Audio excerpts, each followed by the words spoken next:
entendu que la femme avait entendu parler de Jésus. Elle avait entendu parler de Jésus. Et c'est là le problème avec l'église aujourd'hui. Les gens écoutent plus parler du visionnaire que de Jésus. Ah. Les gens écoutent plus parler du maître de cœur que de Jésus. Les gens écoutent plus parler du supérieur que de Jésus. Les gens écoutent plus parler des travaux spirituels que de Jésus. Les gens écoutent plus parler des bains que de Jésus. Les gens écoutent plus parler des parfaits que de Jésus. Et on se plaint que l'église a plus de puissance. Vous devenez des idolâtres. Jésus a été déplacé. Et vous voulez qu'il démontre sa gloire pour que vous vous glorifiez. Que c'est à cause de vos parfaits, vos bains, que quelqu'un a été guéri. Que l'éternel Dieu nous vienne en aide. Alléluia. Matthieu 9, verset 30, il dit quoi? Matthieu 9, verset 20. Vous êtes en train de dormir.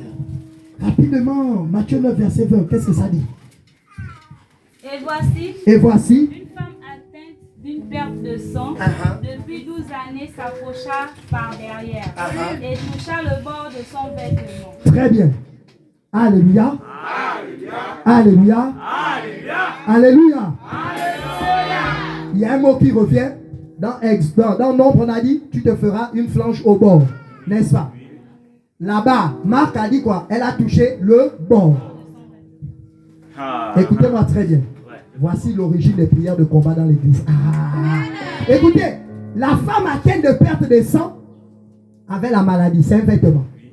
C'est un esprit. Or, les flanges là représentent quoi? La parole. Jean chapitre 1. La parole est la vie. S'il a la maladie en elle, c'est qu'en elle, elle porte la mort. Et donc, c'était un combat spirituel.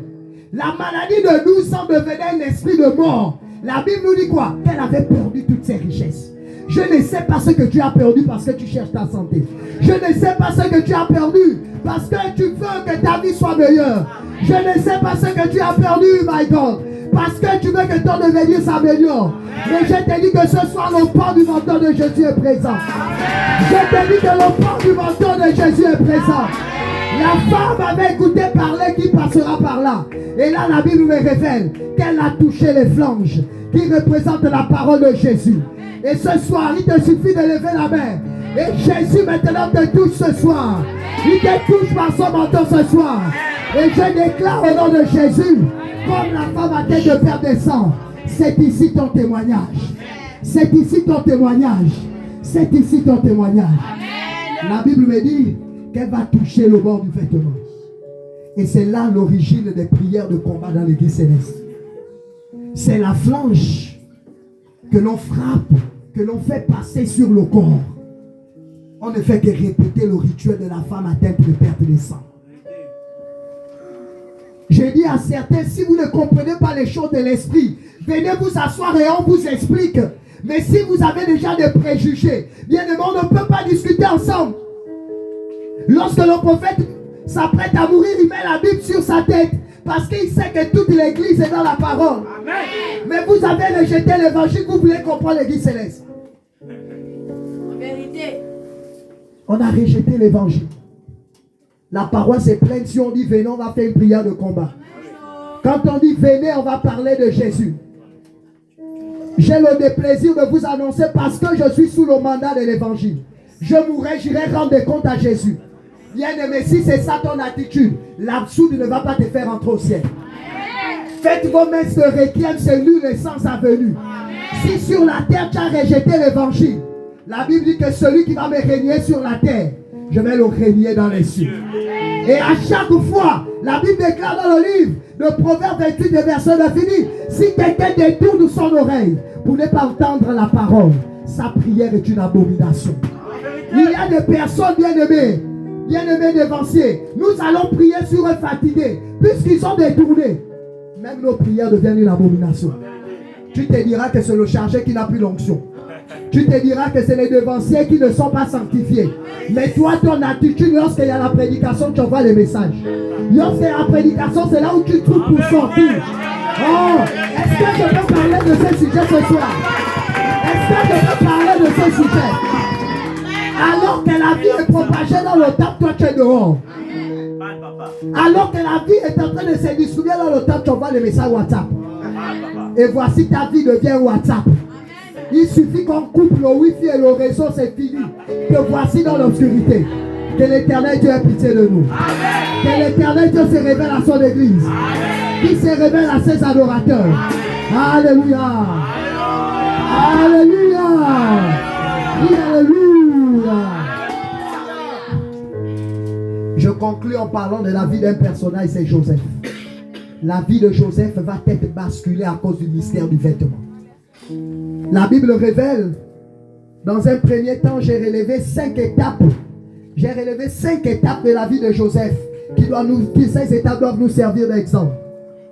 Dans Genèse 37, les versets 3 et 4, Israël, le père de Joseph, va offrir à Joseph un vêtement multicolore, un manteau. Et à cause de ce manteau, les frères vont commencer à désigner Joseph, comme disent les Anglais, le must die, celui qui doit mourir. La jalousie commence dans l'église. La jalousie commence dans l'église parce que on n'est pas prêt à accepter qu'à la chorale, tout le monde ne peut pas être bon chanteur. La jalousie commence dans l'église parce qu'on n'est pas prêt à reconnaître que quand c'est l'autre qui joue au piano, l'église se sent d'émotion. Parce qu'on n'est pas prêt à reconnaître que d'accord, tous nous sommes des prophètes, mais il y a certains quand ils voient, il a réellement vu. On n'est pas prêt à reconnaître que d'accord, peut-être on est tous évangélistes, mais il y a certains quand Dieu parle par lui, oh my God, même les cœurs le plus endurcis, le Saint-Esprit touche. La sorcellerie commence dans les familles parce qu'on n'est pas prêt à accepter que tout le monde ne peut pas se fiancer le même jour qui ira assister l'autre. On n'est pas prêt à reconnaître que tout le monde ne peut pas être médaillé le même jour. Tout le monde ne peut pas se marier le même jour. Et aujourd'hui, les comportements païens sont rentrés dans l'église. Est-ce que je peux parler de ces comportements ce soir? Et là, aujourd'hui, on a Judas et ses frères dans l'église. Pas Judas Iscariote, non. Les frères de Joseph. La Bible nous dit qu'ils vont commencer à méditer le mal contre leurs frères. Et là, le jour où Joseph arrive leur donner de la nourriture, la Bible me dit que dans Genèse 37, les versets 33, ils vont dire quoi? Voici le faiseur des rêves. My God, toi-même tu ne rêves pas. Tu as quand même la chance que l'autre te voie dans son rêve, mais tu viens le combattre. Je vais dire ça autrement. Toi-même, écoutez, je vais dire quelque chose de capital.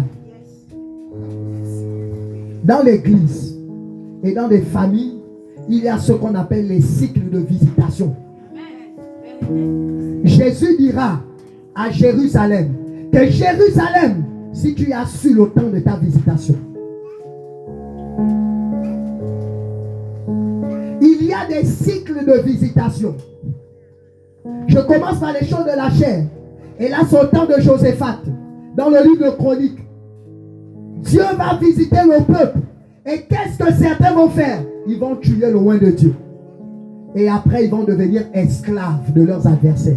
Et lorsqu'au temps de Josaphat va vouloir aller secourir le peuple, Dieu va lui dire, si tu oses participer à cette guerre, la même malédiction tombera sur toi. Il y a des familles qui aujourd'hui sont dans la détresse parce que Dieu a visité leur famille. En élevant un fils par des études, la sorcellerie est venue tuer cet enfant. Et voici comment cette famille se retrouve dans 20 ans de disette.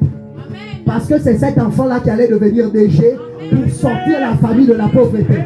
Écoutez-moi très bien, c'est ce qui se passe dans l'église. Que vous le vouliez ou non, il y a des saisons où Dieu va élever un prophète au-dessus des autres. Il y a des saisons où Dieu va élever une chantre au-dessus des autres. Il y a des saisons où Dieu va élever un prédicateur au-dessus des autres. Que doit être l'attitude de ceux qui sont autour? Au lieu de tuer cette personne, c'est de venir apprendre. C'est de venir au pied de la personne. Et là, imaginez, Joseph est une image de la personne de Christ pour leur famille. Dieu suscite Joseph parce qu'il sait que chargé, dans le futur, il y aura la disette. Il y aura la sécheresse dans leur pays. Et il faut qu'on élève un Joseph. Il faut qu'on élève un Joseph. Et là, le caractère païen dans l'église fait en sorte que lorsqu'il le voit y arriver, Même dans le corps du Christ, on écoute parler d'empoisonnement. Honte à nous. On écoute parler de fusil nocturne. Voici le grand visionnaire. Mettons les pièges comme dit le livre des psaumes. Et ce qu'on oublie, c'est que parfois on s'est plaint que l'église tourne en rond. Et si on avait tué Joseph? Et si finalement on avait tué Moïse? C'est pourquoi Dieu doit protéger Moïse dans le berceau. On nous dit que le fleuve où le berceau de Moïse part, c'est le fleuve des Caïmans. Mais où étaient les Caïmans à cet instant? Je crois en un Dieu qui croit et qui investit des hommes pour la destinée. J'ai dit, je crois en un Dieu qui investit des hommes pour la destinée. Amen. Et là, Moïse arrive dans le palais. Aucun caïman n'a pu dévorer Moïse parce qu'il y avait la mission de Dieu. Bien-aimés, faisons attention qu'on ne tue pas notre Joseph. Faisons attention que l'église ne tue pas ses Joseph. Amen. Sinon l'église va tourner en rond. Et on dira que Dieu n'y est plus. C'est vous qui n'y êtes pas avec Dieu. C'est pas Dieu qui n'y est plus, c'est vous qui n'êtes pas avec Dieu. Amen. Parce que vous avez voulu vous opposer au plan de Dieu. Amen. Et on nous dit que Joseph arrive. Qu'est-ce qui fait en sorte que son père reçoive la nouvelle de mort? On va prendre son manteau et on va frotter du sang dessus. Et là on nous dit que c'est Israël qui a offert le manteau à Joseph. Mais la Bible précise que c'est Jacob qui a fait le deal. Ça veut dire que l'homme spirituel a agi, mais dans les émotions, l'homme charnel est revenu. Jacob veut dire accusateur, trompeur. C'est quoi j'ai un problème avec les gens qui prient le Dieu de Jacob? C'est une abomination. Jacob veut dire accusateur, trompeur. Le Dieu d'Israël, oui. Celui qui a combattu, qui a rencontré Dieu est sorti vainqueur. Quelqu'un me dit amen. Amen. Il faut qu'on rectifie notre vocabulaire. La vie et la mort sont au pouvoir de la langue. Jacob, c'est le trompeur, c'est l'usurpateur. Alléluia. Et là, au verset 33 de Genèse 37, pour ceux qui notent, Jacob va réaliser la mort de Joseph.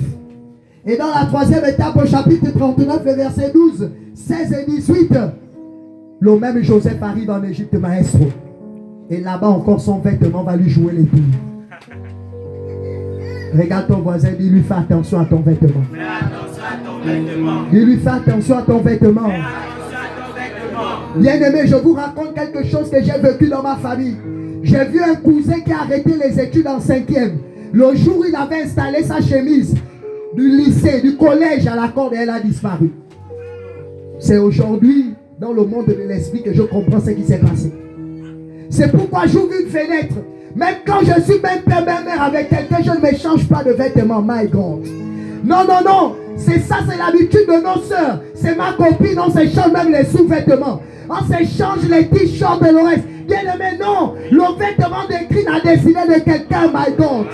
Non, non, non. Par un vêtement changé, tu peux changer ta destinée. Même lorsqu'on est même père, même mère. Mes vêtements sont mes vêtements. Tes vêtements sont tes vêtements. Parce que le vêtement a ce qu'on appelle l'aura spirituelle. L'histoire nous révèle dans l'église du Kisadi Céleste. Le prophète Joshua était malade. Et il envoie le Papa Bada. Il envoie le prophète, il envoie Papa Bada prêcher à Londres. Et la Bible nous dit, l'histoire nous révèle qu'il va donner sa veste pastorale à Papa Bada. Il va dire, accroche ça seulement. Oh my God. Il dit, accroche seulement la veste là. Et lorsqu'il a prêché, il y a eu des miracles et des prodiges. My God. On ne blague pas avec le vêtement. Et parfois, après, on accuse les œuvres de la sorcellerie, c'est faux. Tu es ignorant de la réalité spirituelle. Et là, on nous dit que la femme de Potiphar va retenir le vêtement de Joseph. Alors que Joseph va refuser d'aller avec elle. La Bible me dit qu'elle va retenir le vêtement de Joseph. Et lorsque Potiphar arrive, le vêtement était la preuve de l'accusation. Troisième étape, Joseph est encore victime du vêtement. 3 fois. Quatrième étape, là ça devient intéressant. Genèse 41, les versets 14. On nous dit que quelqu'un va faire un rêve en prison, choriste.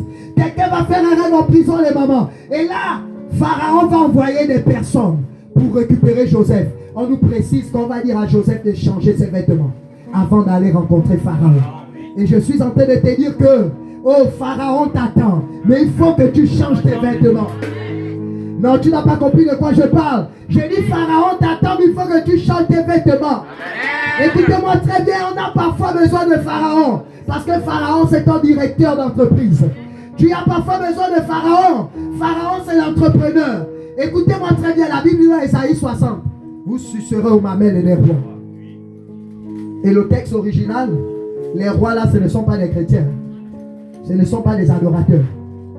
Et là, on nous dit que Joseph va sortir de prison. Et lorsqu'il va finir de donner un sens au rêve de Pharaon, Christ m'envoie. Quand il va finir d'expliquer selon la sagesse de Dieu ce que devait devenir la destinée de l'Égypte antique. My God.